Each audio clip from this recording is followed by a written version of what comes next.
Hi, my name is Eileen Goldberg, and today I'm going to be talking about the life of a child with PTSD. So, what is PTSD? PTSD, or post traumatic stress disorder, which is the long term, is a psychiatric disorder that typically occurs in people who have witnessed or been involved in a traumatic event. And then these traumatic events can include any type of natural disaster, such as, a hurricane or a tornado or an earthquake, anything that's kind of weather related, or war, which is more geared towards adults and less kids, but that's more towards people being at war and witnessing things that might be traumatic to them. A severe accident, the death of a loved one, abuse, or any kind of injury. PTSD is commonly found in people who suffered some kind of childhood trauma. So a lot of people that suffered childhood trauma actually grow up and end up developing PTSD from that. And then some symptoms of PTSD. Children with PTSD can occasionally relive the event that caused the PTSD over and over again. So whatever it is that caused the PTSD, like whether it be the abuse or a natural disaster or going to war or anything of that sort, they actually kind of hallucinate and they relive the event that ended up having them diagnosed with PTSD over and over again, and either in their head or sometimes they even just see it in front of them. And then nightmares are extremely common, as well as sleeping problems such as insomnia, sleep paralysis, and sleep terrors. So nightmares kind of related to the PTSD or whatever it is that caused it. That's very common. And then due to the nightmares, a lot of times the kids or the adult, whoever has the PTSD, doesn't want to go back to sleep. So it definitely can cause insomnia. And then sleep paralysis, which is kind of where you're awake, like your body is awake, but you're in a still movement, like you're not moving at all, and you almost hallucinate things. And that can also not make you want to go back to sleep. And then sleep terrors, which you're scared to go back to sleep. And then children with PTSD are constantly looking at any situation in a negative way, so more or less the glass half empty opposed to the glass half full, and they lack motivation to do most simple tasks. So they don't have any self motivation, and especially with kids who are in a home with parents who cause the PTSD, who aren't gonna motivate them as well, they definitely lack in that area. They fear the thing that caused the PTSD, such as a car, person, or animal. They tend to isolate themselves in order to avoid the thing that they fear the most. So, let's say, it's a car that caused the PTSD, a car accident. They're going to try to avoid getting in a car with anyone or getting in the car themselves. That way that they don't have to face it. And then a lot of kids that do this also block the event that caused the PTSD out of their mind, pretending like it never happened, which can actually do more harm than good, because the biggest way to get over it, or you never really get over it, but the biggest way to kind of move on from it and not let it stop you from doing anything you want to do is to face it. And I think blocking it out can kind of just make it worse on you in the future. So this definitely doesn't really help when they block it out of their head, but sometimes they just don't know what else to do. And then with behavior, children with PTSD are very easily triggered. The simplest of things could set them off. When they are set off, it could end very badly. And these triggers could be literally anything that off the top of your head that you can think of. Once triggered, some children do not know how to calm themselves down and act without thinking of any consequences, throwing things around, hitting people, etc., which unfortunately a lot of people see as they're just being a bad kid, especially people that don't really understand PTSD, or the child specifically their PTSD. They're just seen as a bad kid and people don't want to really work with them. But there's a lot of ways that they can get around it, and they can work with them and see that they're not a bad kid, they just have a lot of stuff going on. This can carry into adulthood and may cause them to constantly be defensive and aggressive, and depending on the severity of the situation, some children may start to self-harm as well as drink and take drugs at a very early age due to not knowing how to properly cope with their trauma. So not only do they do this, but they also can surround themselves with people that are in the same situation, and this can definitely do a lot of harm in their future, because they're not surrounding themselves with the right people. They're surrounding themselves with the people who are also not knowing how to cope properly, so they can get into some serious trouble by doing this. And then impact on the family, it can be stressful on the entire family, especially the parents or guardian. If one child has PTSD and the other does not, it may cause some sibling rivalry when the one with PTSD gets more attention. This is obviously unintentional with the parents. They just have to give the one with PTSD more attention because they have to see what's going on with them and how to try to help them. But especially at the young age, the sibling doesn't understand that, and they just see it as they're not getting a lot of attention, they're not getting any attention from their parents, and this can definitely end up making them diagnosed with depression or anxiety due to the lack of attention. If the parents did not cause the PTSD, they may feel as if they are not doing a proper job at being parents, especially if the child isolates themselves. There's no specific medicine to treat PTSD. Unfortunately, there's no cure for it. There's no like one specific thing that will make it go away. So a lot of times, psychologists or psychiatrists, anyone that is able to properly prescribe medicine, they have to just, kind of do a trial run with each medicine, and that can definitely, if they don't have the right insurance, this can definitely be very, very expensive. And there's also a lot of therapies that people want to try with kids with PTSD, and that can definitely be expensive as well. Depending on what caused the PTSD, abuse from one of the parents or neglect, marital problems can occur, especially if one parent caused the PTSD and the other didn't. They try to kind of fix each other or fix the one that did the PTSD. That caused the PTSD, and if it doesn't work, then separations happen, and a lot of marital issues happen.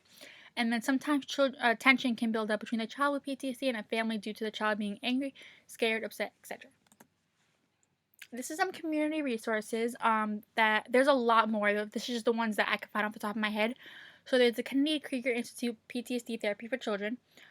This not only helps the child, but it also helps the family kind of just understand what's going on. That's just not Kennedy Krieger, but that's just all of them more. And there, like I said, there's more that helps the child and the family with what's going on at home and what's going on in education.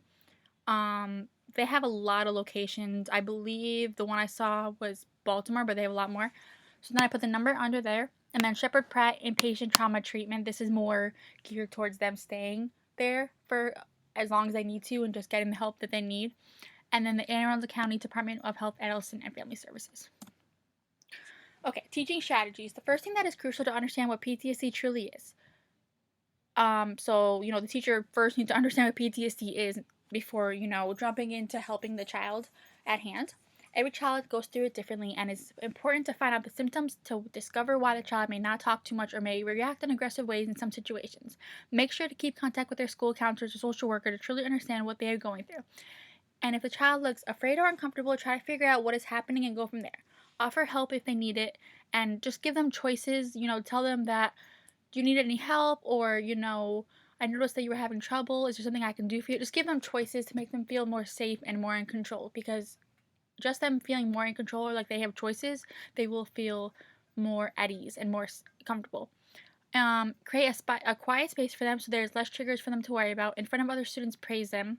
Tell them how good they're doing. And when it's just you and them, let them know what they need more help in. So when it's just you and them, tell them, you need extra help in this, which is okay, but just do it when it's just you and them, not just in front of others, because not in front of other students they may be embarrassed.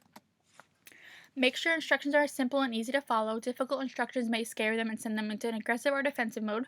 Write the things that need to be done on the board before class every day. That way nothing is sprung on them without warning and they do not get scared. And when it is time to transition into the next activity, give a warning ahead of time instead of waiting until the last minute and potentially freaking them out. Because anything that you don't give them warning about, they might kind of get aggressive when they don't really want to be aggressive, but it's just kind of like a trigger for them. So definitely give them warning ahead of time. Tell them, it's almost time to switch to the next activity, or this is what we're going to be doing for the day, and it'll help them out. Okay, accommodations. Assistive technology can be a voice recorder, smart pen, etc. Complicated tasks must be broken down into easy tasks just to help them out. They must have access to noise reducing or canceling headphones, especially if they're triggered with loud noises, and let the student decide where they want to sit that makes them most comfortable, which again, this is the same thing as I said last time, or in the previous slides, that they just want to feel more in control and feel safer. Children with PTSD have some trouble with involving themselves in social situations, so it is important to help them ease their way into social situations. Teachers or parents can help set up playdates with other kids who have PTSD or kids without it. This can go either way.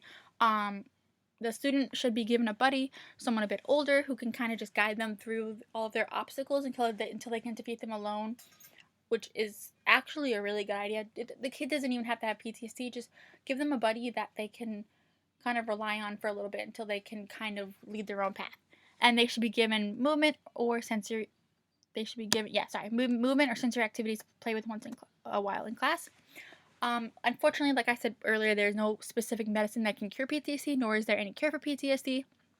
So some of the things that I found that a psychiatrist or therapist or psychologist try to help the child with, or the adult, whichever, is behavioral therapy, psychotherapy, antidepressants, prolonged exposure, eye movement desensitization, and reprocessing. And again, none of these are an ultimate cure, but it definitely helps them and, lowers the aggression or the irritation or the violent or anything that's part of their PTSD with them. Okay, statistics: about 15% to 43% of girls and 14% to 43% of boys experience at least one trauma in their childhood. 3% to 15% of girls and 1% to 6% of boys who experience trauma actually develop PTSD due to the trauma. CPS in the USA gets around 3 million reports of childhood trauma every year, which is very insane. It should definitely not be that high. This involves 5.5 million children. Out of all the cases reported, unfortunately, only 30% have proof of abuse. Unfortunately, proof is kind of the only thing that you can really use in a case, and if with no proof, unfortunately, a lot of times they close the case. The abuse report consists of 65% neglect, 18% physical abuse, 10% sexual abuse, and 7% mental abuse. Okay, qualifications. To be qualified for services related to PTSD in the education system, there needs to be some kind of proof of the trauma, like I stated earlier. The guidance counselor, social worker, psychologist needs to be involved to evaluate the child and see what they can do and what they need help in. Their academic progress needs to be evaluated, because if they're doing fine, or if there's nothing that they need help in, sometimes they just don't give them the help that they need, because they see that it's not really, the PTSD is not really like impacting their education at all. The child may just need a 504 plan, depending on the trauma. The 504 plan kind of just gives them extra time. It doesn't really give them an assistant or like somebody to not really an assistant, but like it doesn't give them like what an IEP program would give them, if that makes sense. It just gives them more time, and I feel like an IEP is more like just for them, and it gives them definitely a lot more benefits if they need it, and they will most likely need to go to some kind of therapy so they have somewhere to discuss the issues they are having. Okay, and then this is a video I inserted. It kind of dives more into my topic. It dives more into children who are facing trauma at home or have PTSD, or from anything. It talks more about that, how they are in the school system. I wanted to play it, but I am like 95% sure that I'm running over the time, so I am sorry. But you are more than welcome to play the video yourself. It's very interesting. I believe it's like 7 minutes long, which that's why I can't really show it, because even if I showed the first couple of minutes, I feel like that would go over the time. But it's definitely interesting, and I really think that you should watch the whole video if you want to. Oh wait, hold on. Okay. And then these are my references for everything that I talked about. And I hope you enjoyed my presentation, and thank you.